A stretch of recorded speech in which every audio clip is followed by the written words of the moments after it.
Let my man retry. What is this? South Korea is a cyberpunk dystopia. I've always found it odd how the cyberpunk genre seemed to have a strange obsession with Japan. All across these movies, you'll find Japanese text, culture, and characters. But this actually makes sense. Cool as fuck. These movies date back to the 1980s, a time period where the rise and growth of Japan was crazy. Japan was undergoing an economic miracle. In a 40-year time span, Japan had gone from a small agricultural country to becoming the world's third largest economy. Japan was beating the US in tech, cars, and even video games. Japan's eventual surpassment of the US seemed inevitable. But of course, as we know, this didn't happen. The Japanese bubble burst, and Japan stagnated. And yet, you still continue to see Japanese influence in cyberpunk. But there's a country which I think fits the cyberpunk motif even better: Korea. It's always been a staple of cyberpunk media to feature massive, domineering corporations.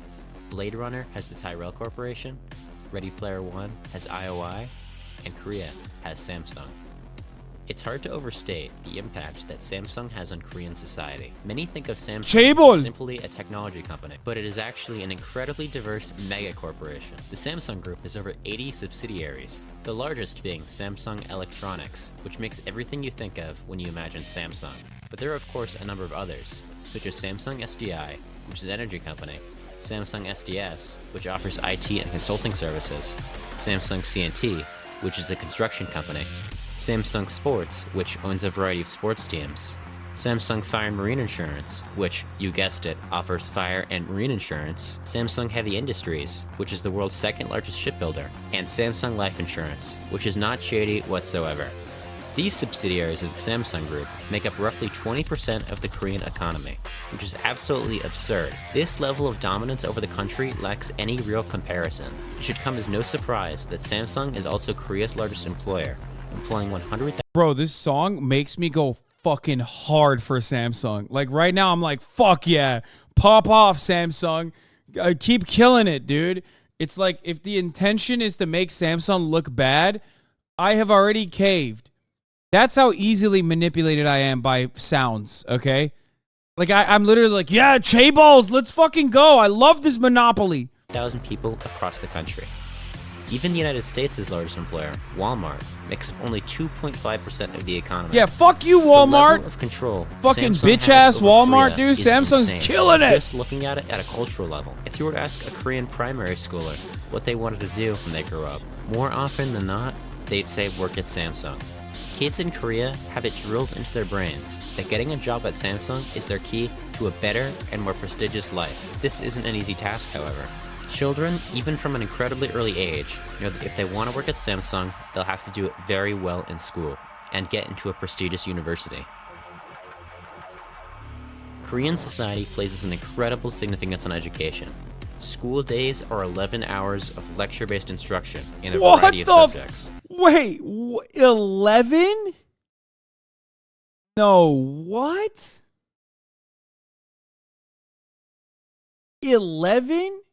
Yo, no wonder it's the fucking most, like, the highest rate of suicide out of any fucking country on the planet, dog. What the fuck? I feel like we'll watch a video about Korea and Samsung at some point. Yes.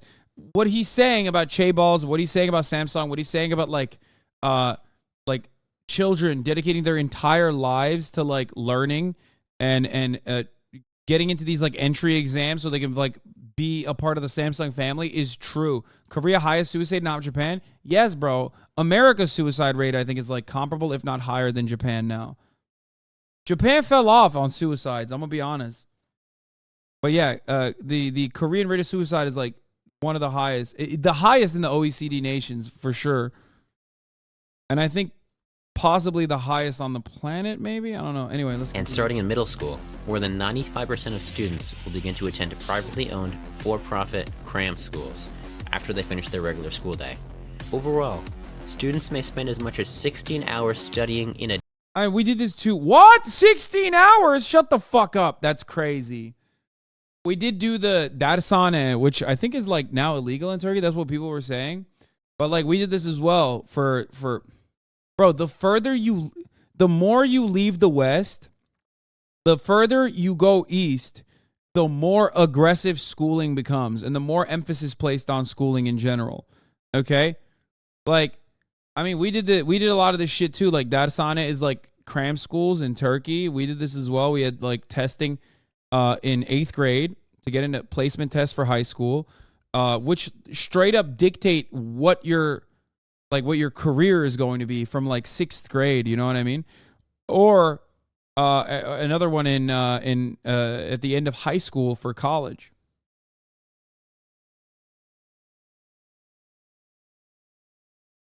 A day, only coming home to Is it less efficient in the West? Is it actually what's up? No, they're definitely. What?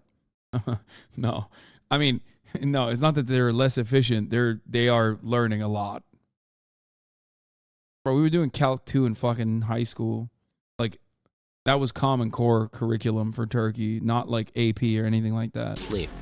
There's a common saying in Korea that if you sleep 3 hours each night, you may get into a top university.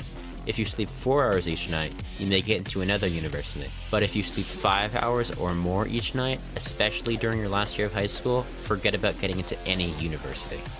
Even more so than other countries, getting into a top university in Korea is a big deal. And the only way to do that is by scoring highly on the Suning or CSAT exam. The Suning exam is a 9-hour-long all-encompassing exam and is offered only once a year.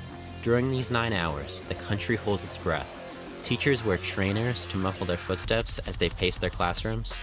Roads around schools are shut down to prevent traffic for students arriving at test sites. Even planes are grounded all across the country, so the sound of them taking off is not a distraction to students. The pressure is immense.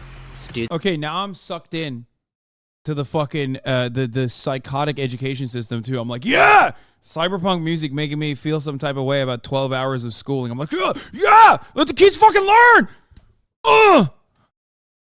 Fuck those airplanes. Students study Korean, English, mathematics, and history, knowing that if they aren't happy with their result, they'll have to endure another year of grueling studying just to try again. For those who did poorly, well, they'll make up the 20% of students who will take it in a year.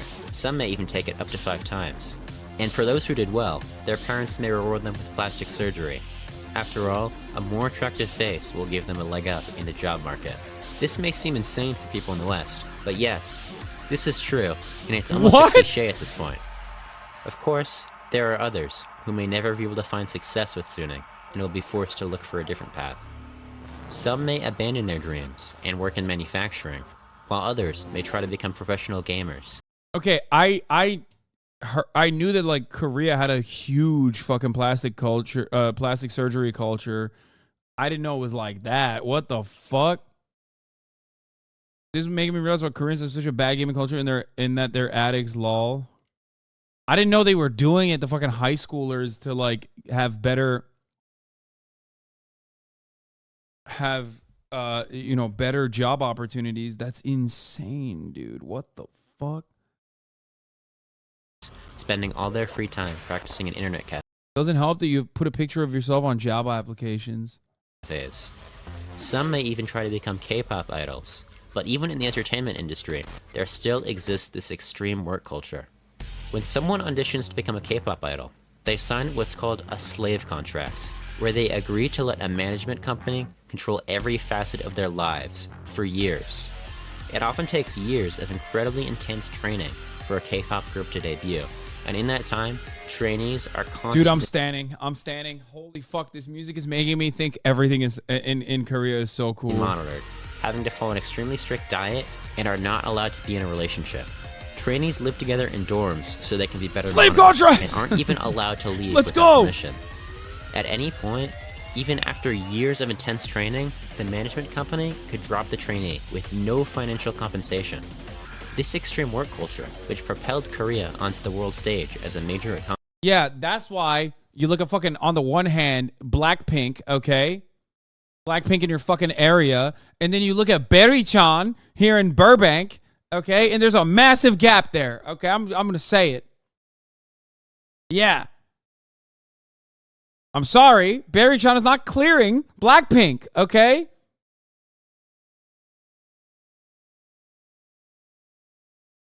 Stan Luna right now, I'm standing. I'm so sorry. Is it? Am I doing it right? Stand twice. Stand twice.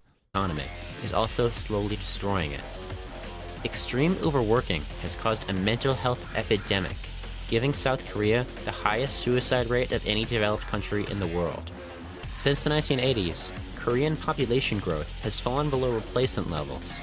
As of 2020, the Korean fertility rate was at 0.84 births per woman, which not only puts them far below replacement level, but also is the lowest in the world.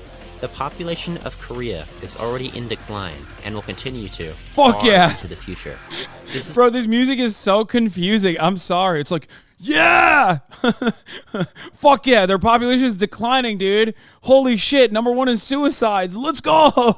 It's only exacerbated by the country's compulsory military conscription, which forces all men in the country to serve in the army for at least 2 years. Well, all men in theory at least. Of course, like any other country, Korea has exceptions to its conscription, and those who are unfit to serve don't. And who decides who is fit to serve? Military brokers. In August of 2022, after serving 18 months in jail, Samsung Vice Chairman Lee Jae-yong was officially pardoned for his heavy... Wait. As I grew up as an Indian expat in Korea as a kid, and I will say Korea is an extremely strange place to live in, culturally conservative and homogenous nation, which is obsessed with capitalism and development. Hello? No. That is the most obvious thing, dude. What do you mean? What do you think happens to countries that America has literally designed, okay? America built every aspect of it straight up. Yeah. No, that's what you get. Like, you get a lot of prosperity, you get a lot of fucking development, you get a lot of money, but also that's what you get. You can say, Hasan, oh, typical Hasan getting mad at America again, but like, it's literally the fucking truth. You know what I mean?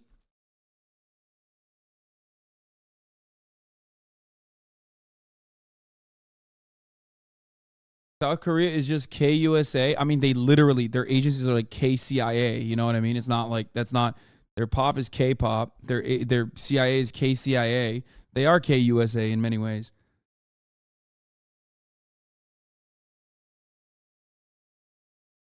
You can almost say the same about China. It's just Asian culture. No.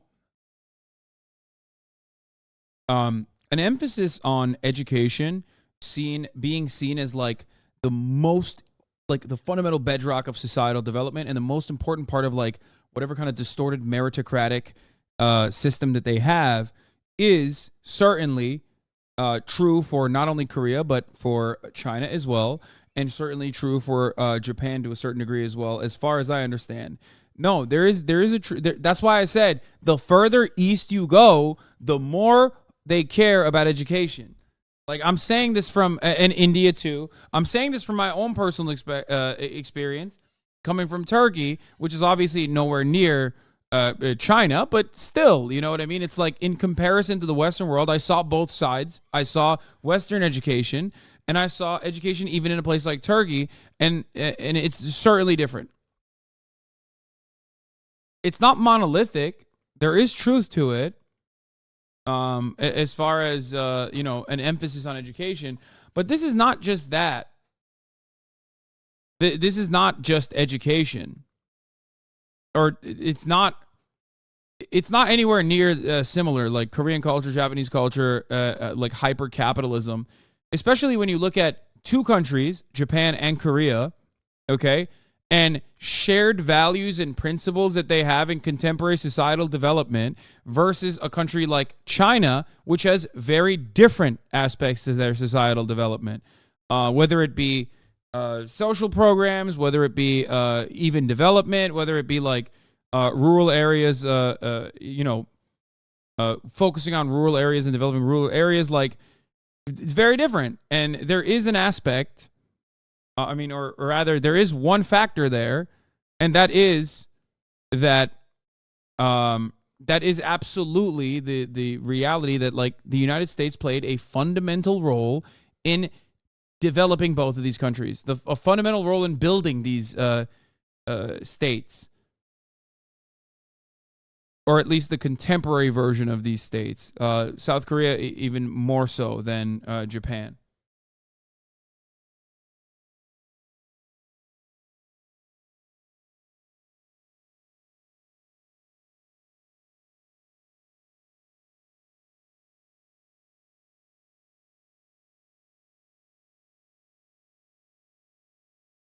Anyway, let's continue. Heavy involvement in a bribery scheme with the previous Korean president Park Geun-hye, where Lee Jae-young would offer over $38 million in bribes. Yoon Suk-yeol, one of Park's successors after she was sent to jail, would then go on to pardon Jae-young, citing his importance to Samsung and by extension the larger Korean economy. Korea is not new to corruption. In fact, a very similar scandal happened years ago with Lee Jae-young's father, Lee Kun-hye, who, along with his many scandals, is credited for the transformation of Samsung into one of the world's largest businesses.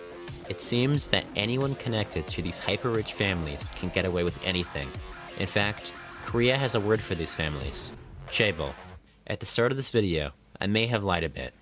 Korea doesn't just have Samsung as its corporate overlord.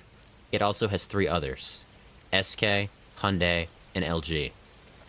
These 4 chaebol make up the majority of the Korean economy and account for half of all exports.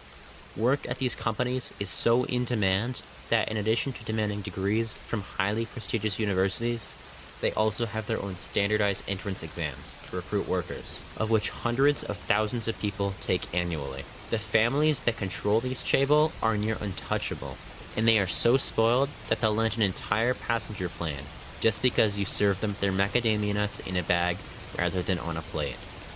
The Korean government is a hostage to these companies.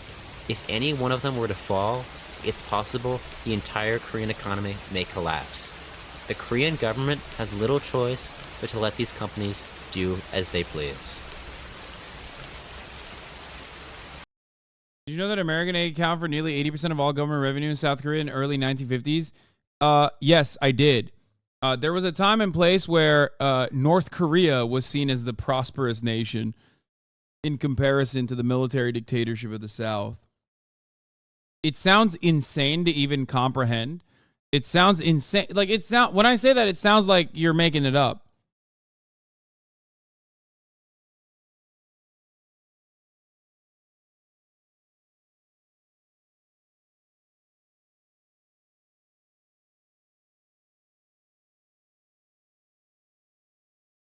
So,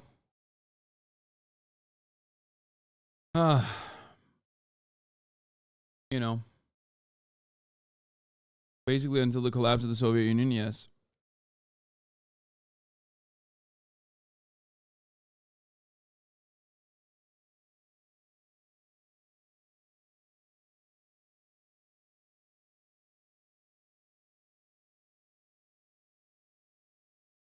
Anyway, that's what it is what it is. That's what happens when America controls your development.